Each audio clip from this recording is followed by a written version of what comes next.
Huzzah and well met once again, my bannermen and ladies. And no sooner had I finished gushing in my last video about enjoying having 50 subscribers than you all surprised me, and I now have even more subscribers. So, thank you once again from behind my thickly armored chest plate and the bottom of my heart.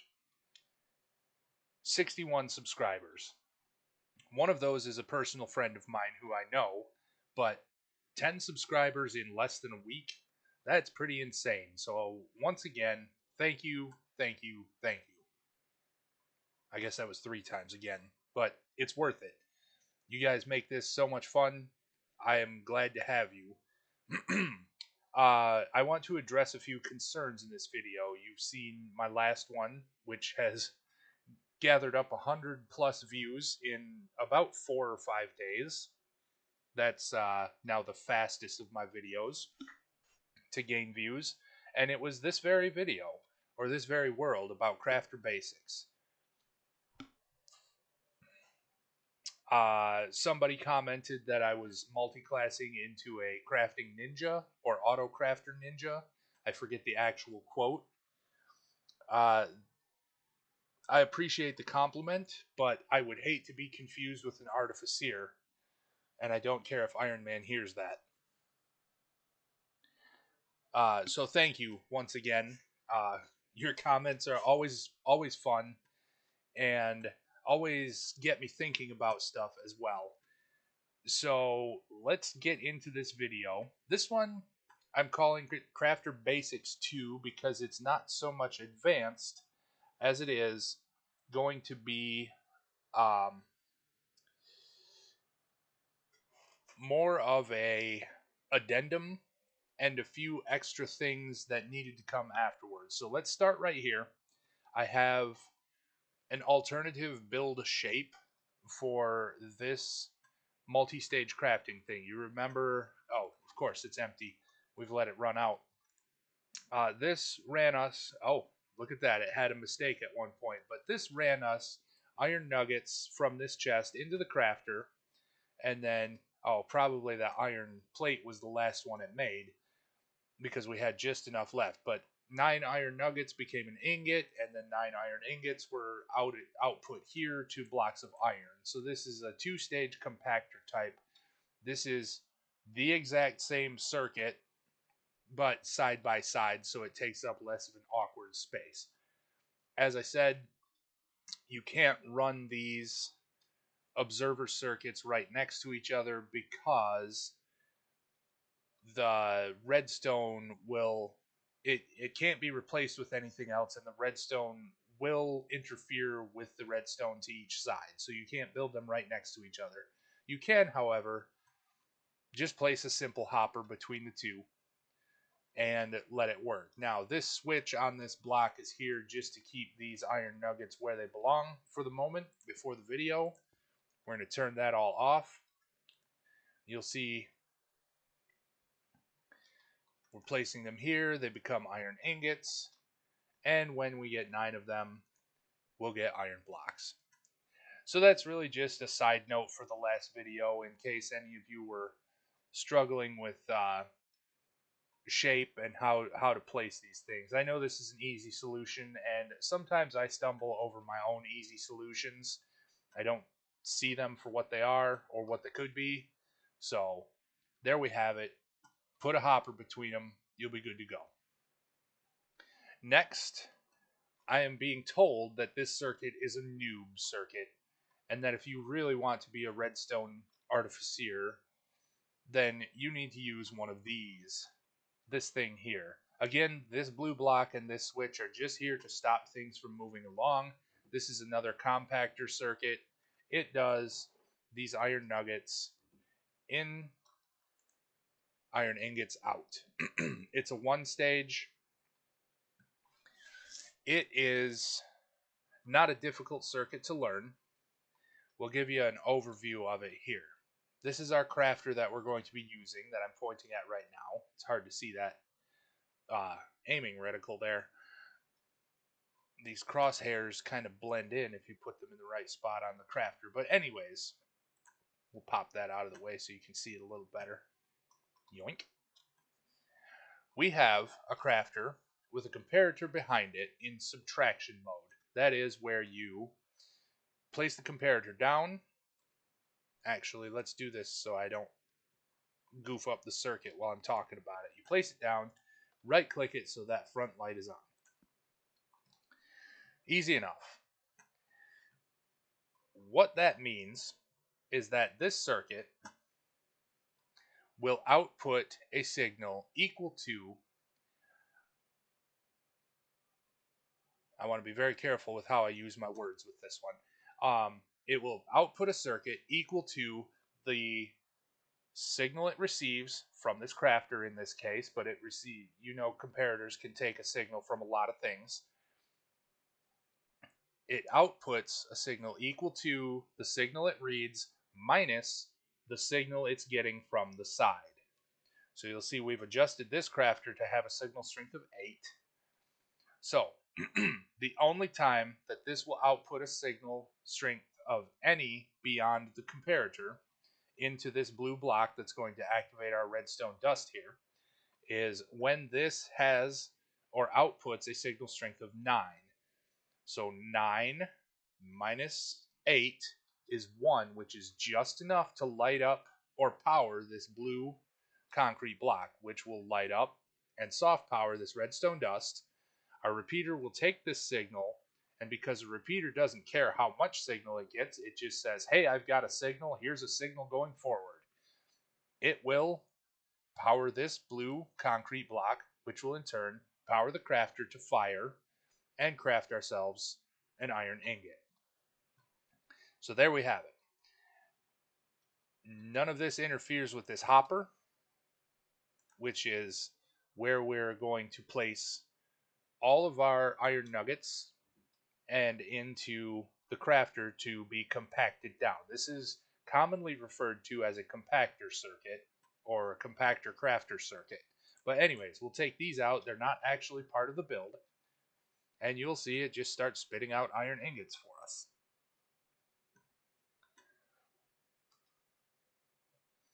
It's kind of slow. The advantage to this one, as you can see, it's kind of a bulky and unwieldy, unshapely thing. It's not quite as sleek and usable as this, but this one does not have the secondary fire. You'll see once we get our 9, 1 signal, 1 item crafted. It doesn't make the same mistakes that we talked about in the previous video where you might be trying to craft bales of hay and you get a loaf of bread, or you might be trying to craft iron blocks and you get a weighted pressure plate. Though I think that one was probably just because of the lack of items. It filled up to the slot that it needed, and then that secondary fire or secondary signal came through, fired the crafter, and gave us a weighted pressure plate. If you hook this up to something like an iron farm that's going to be constantly having some iron in it, you won't probably get results like that, but mistakes do happen. This is Bedrock. If you're not prepared for it to happen to you, you should probably go play Java. Don't go play Java. It's okay if you like Bedrock. Anyway, on to some other more basic crafter things. We can ignore these. These were from the last video. But right here, we have an issue. And obviously, Minecraft has its own issues with inventory management and whatnot. You don't want to be lugging around a bunch of bows to make dispensers. If you have to make just tons and tons and tons of droppers or dispensers, or I'm sorry, you don't use a dropper or don't use a bow to make a dropper, but dispensers you do. So what you'll do is you'll preload a crafter pointed up into another crafter. Now, you could build this upside down of what I have here so that the bow one is on top facing down, and you'll get the same result. Button, dispenser. Ta-da! This is because of the inventory management issues that comes with trying to lug around 100 bows to make 100 dispensers, you're going to have to run back and forth to chests or whatnot. Instead, put some stacks of string. You can even close off these so you have them in the right place without any troubles. String and sticks. This is 6 stacks of things. If you had to have 64 bows, you would fill up your inventory twice over. And that's just out of control. So these things can save you some headache in that way. And with this circuit right next door, we're going to be doing the same thing.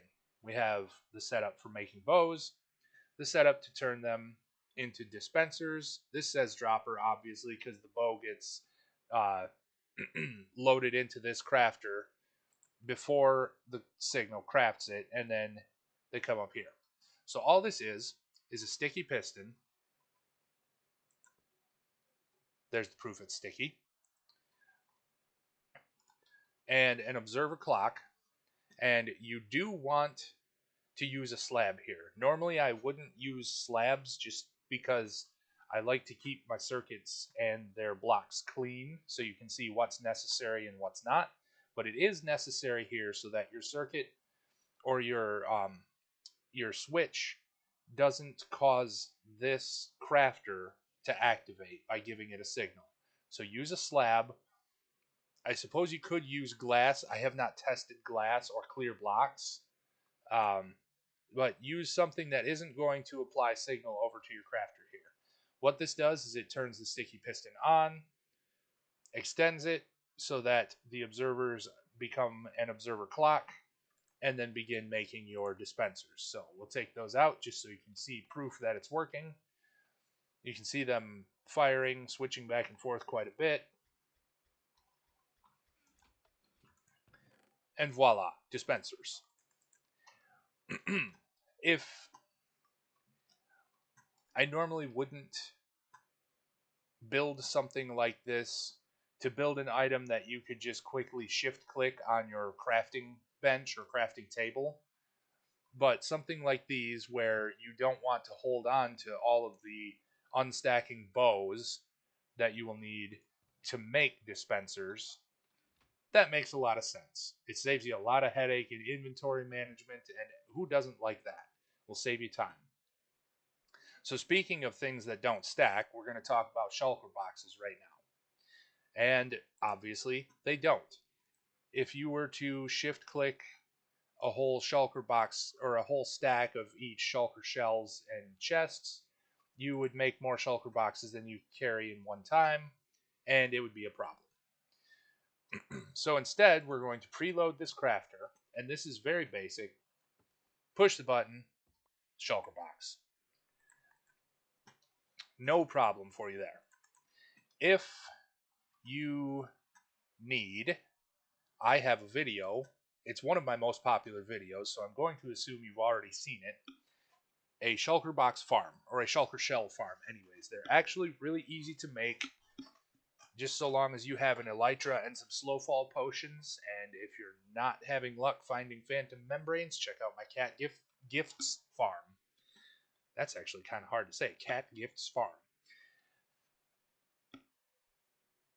These things will help you build yourself a shulker box or shulker shell farm to build all the shulker boxes you could ever need, and then you'll be able to use the shulker box loaders and unloaders that I've shown you in some of my other videos, which brings me to another comment from one of my viewers. I believe it's pronounced Vrecht 8702, and they asked about my shulker box loader apparatus, if there was a way to make it faster. I am working on that.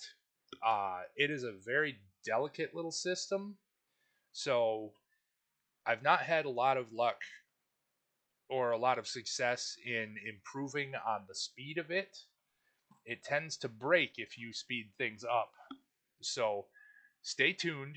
There will be more videos. But anyways, on with this one. This is a way that you can expand such a thing. So with these droppers all facing into the crafter, you do have to pre-build this thing, and if you get below 2 of each item, your crafter your little setup here will break. But once again, we just boop the snoot and we get ourselves a shulker box. At first I was using a blackstone or a polished blackstone button, and it really does look like a doggy snoot. It still works just as well. I chose to go with the bright yellow just so they were easy to see. But you do whatever works best in your world for you. You know, maybe you don't have access to polished blackstone buttons. Once again, we're going to have the same sort of setup, except this one is going to dye your shulker boxes for you.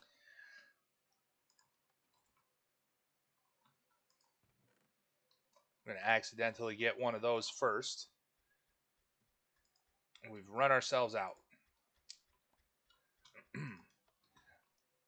And you'll say, well, can we get some hoppers to preload some of this stuff? And yes, you can. However, you're not going to want to preload the dye, because if you put a hopper on this crafter, it's going to fill up this slot. We don't want to disable this slot, because then we don't get our shulker boxes dyed red as we want. You'll see this one is full, but this again is a demonstration of just how quickly we can fill up a chest or a personal inventory with shulker boxes. And you don't want to have to do that. You want them already in a box. You don't want to have to clear out your inventory and put your sword away and take all your armor off and, you know, deal with all of that just to build a few shulker boxes. So make sure there are twice as many shulker boxes or shulker shells in your supply line, but it's really rather easy. We'll turn this on for a second and then look at what the shulker box reloads.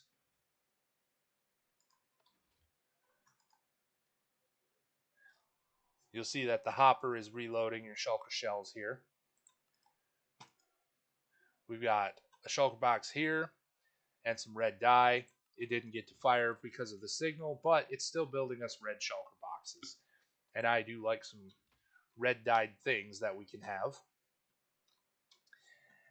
But anyways, without wasting too much more time, this has been more Crafter Basics, or Crafter Basics 2 as I'm going to be calling it. It's already turned into a 17-minute video. The first video was nearly a half hour long, and this is all just basics of crafters. And I think there's probably one, perhaps two more videos on crafter tutorials. So, once again, appreciate you all. If you could subscribe, that would be great. If you like what you see, send me a like. But if you don't, please don't like it just for the sake of liking it. I'd like to know what works and what doesn't for my audience. What are you guys getting from this? Please send me more comments. I love your comments. I love the questions that you have. I've had a few people leave comments about testing some of my stuff in previous times, making sure that it's still working as of the new update or new snapshot. I'm not always on top of that, so feel free to mention something. Send me an email. Let me know if something's not working for you. And I'm happy to help. I'm happy to sit and think about it and puzzle at these. These are good little exercises. And once again, I am your White Sun Paladin, and I hope you are blessed on your next quest, and I am off to my next adventure. Thanks again.